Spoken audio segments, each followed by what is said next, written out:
தமிழ்நாட்டில் அதிமுக மீண்டும் ஆட்சி அமைக்கும் என அக்கட்சியின் பொதுச் செயலாளர் எடப்பாடி பழனிசாமி நம்பிக்கை தெரிவித்துள்ளார்.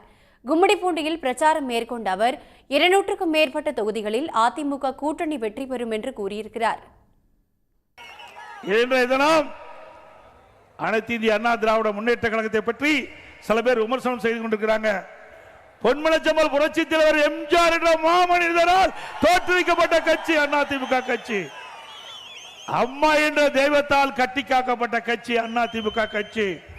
அடுத்த ஆண்டு நடைபெறுகின்ற சட்டமன்ற பொதுத் தேர்தலில் இங்கு இருக்கின்ற மக்களோடு, தமிழகத்தில் இருக்கின்ற மக்கள் ஆதரவோடு அனைத்து இந்திய அண்ணா திராவிட முன்னேற்ற கழக தலைமையில் அமைக்கப்பட்ட கூட்டணி அதிக இடங்களிலே வென்று அதிமுக தனி பெரும்பான்மையோடு ஆட்சி அமைக்கும்.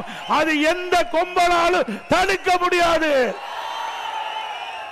நம்முடைய கூட்டணி வெற்றி கூட்டணி, மக்களுக்காக பாடுபடுகின்ற கூட்டணி. நம்முடைய இருவரும் தலைவர்கள் நமக்காக வாழ்ந்தார்கள்.